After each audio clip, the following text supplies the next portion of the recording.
Hello everyone and welcome to the Anime Zillia, and today we're going to be talking about Dr. Stone episode 13.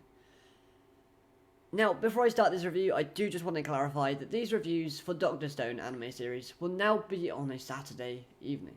The reason being is, on Fridays I now have commitments that will basically give me a 1 hour window to watch the episode and to record, which honestly I don't believe that'll be enough time for me to do that and to give you my thoughts in a processed manner. Therefore, I'm going to be doing it on a Saturday afternoon / evening, depending on what time zone you're in. For me, it'll be after work, so like now, and it'll give me time to kind of process what I want to say and what I want to, how I want to approach it. So, with that out of the way, it's cooking time, as we have the main materials now, thanks to obtaining sulfuric acid in the last week's episode. All we need to do to make this cure drug is to basically light up the dark gaps on the roadmap that we were given a few episodes ago. So we plow through in making these type of things. So we start off with hydrochloric acid, which we get from boiling sulfuric acid, and it is seen as being very dangerous. If you get this stuff in your eyes, you're going to go blind. Next we get sulfuric acid. Probably mispronouncing that, but oh well. This basically is very dangerous as well. If you get this on your skin, you're going to look like a zombie. And then we use electric, powered by the electric generator that they've created, thanks to Kino and Kinro, to make sodium hydroxide by basically using electric to boil up, I think it's the sulfuric acid again. And basically, this stuff is what they use to get rid of dead bodies in the Yakuza and other gangs. So very dangerous, very deadly. And throughout being explained all of this and having this and Senku telling us how dangerous it is, we see this kind of creepy face and the return of his evil side. And it was quite funny, quite comical, and that's all it was there for. It did its purpose, and it was quite funny.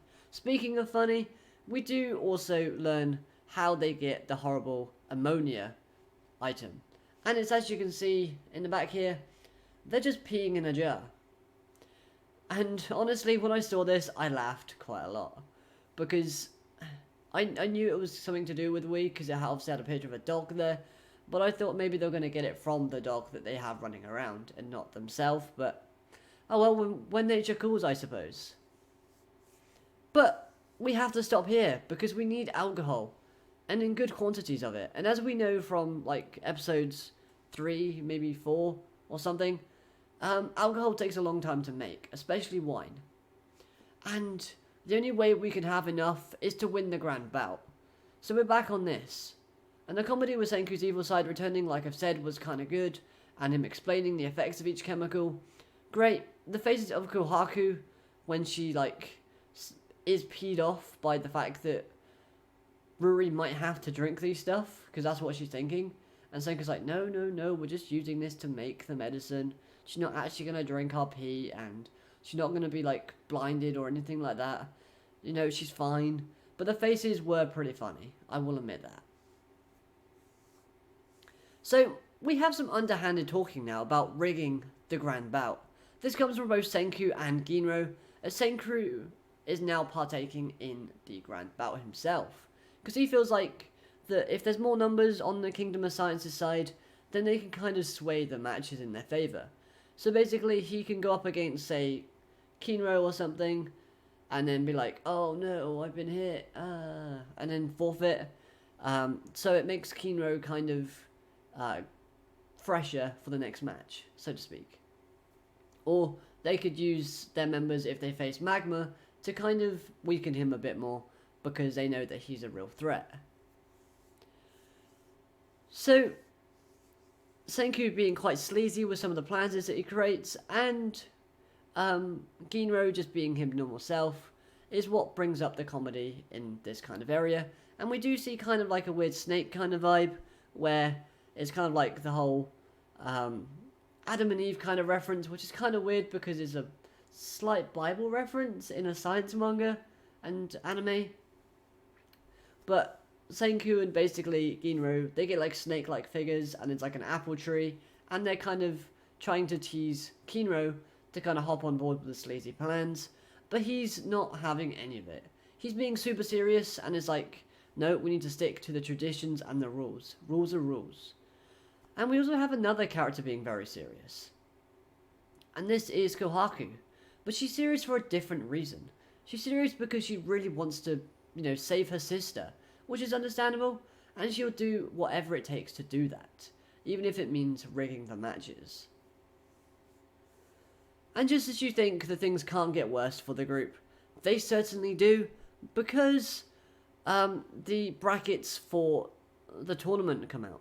And all their planning for weakening Manga, and basically making it so that Kinro has a better chance at winning is basically futile, because the brackets kind of match those two up in the first round against each other.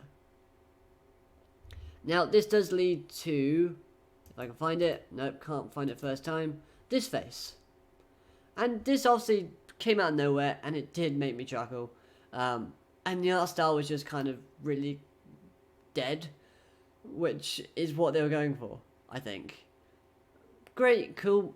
And on another side note, it turns out that Senku hasn't been into the village before, which we kind of gathered, but it's been half a year since he's arrived at the village, and he's now just stepping onto it. It honestly doesn't feel like it's been half a year. It feels like it's only been a month or two at the most since he's arrived. But no, he's been there for half a year. 6 months. That's crazy. But things don't, stop there. It gets worse for the crew, as this sleazebag returns, and this guy is literally the epitome of scum. Because he's Magma's partner, and obviously he wants Magma to win, so he can have an easy life, and he overhears the gang talking about these herbs. And Suika basically says, I'm going to off to find them. And he runs up to the bridge and says, look, Suika's fallen into the river. Only Kohaku can go after her because she's the fastest. And basically his only goal is to make it so Kohaku can't fight, so that Magma has an easier run through, because Kohaku will get disqualified. Because that's basically his only real threat. Now, I say that's the only thing he does, but he doesn't stop there, no. He actually tries to lie again by basically trying to cheat. He plans on throwing rocks at Kinro if the fight starts going in Kinro's favour. And Kinro does actually put up a good fight at the start of this match. He looks like he's kind of owning the battle itself. Apologies. And he's basically going toe to toe with Magma, and it's only until distance becomes a factor that Magma starts getting a lot of momentum and starts beating Kinro down. So, how does that get resolved?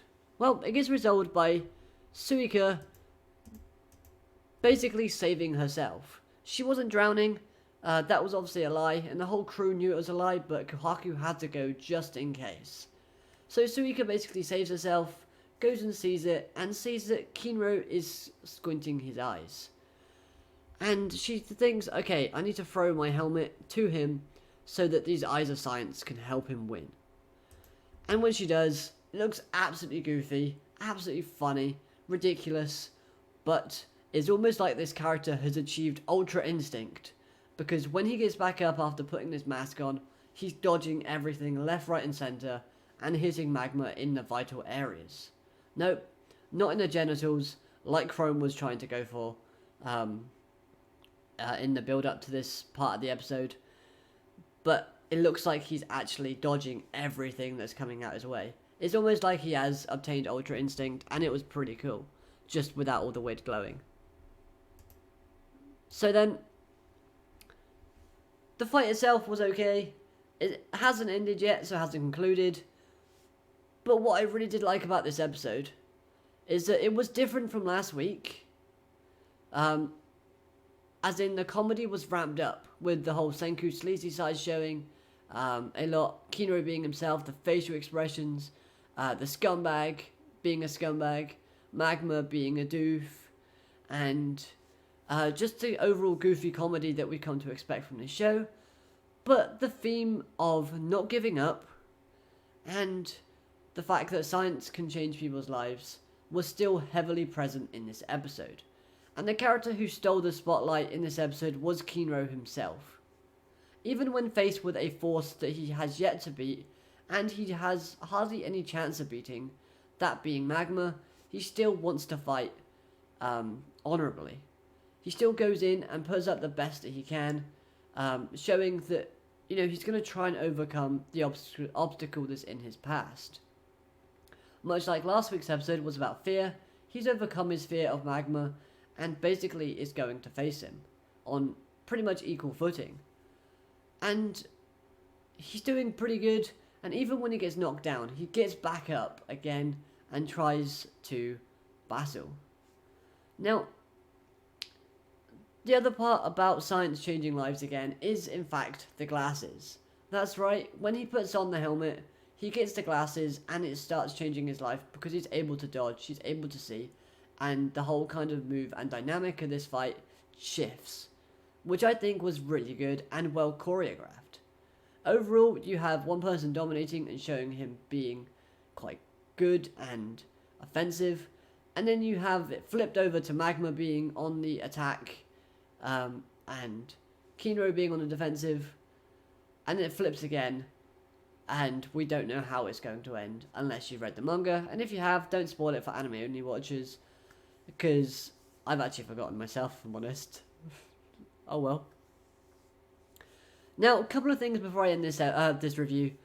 Ruri seems to know about last names, because when a villager basically states that Senku is going to be appearing in the tournament, she actually recognizes his name.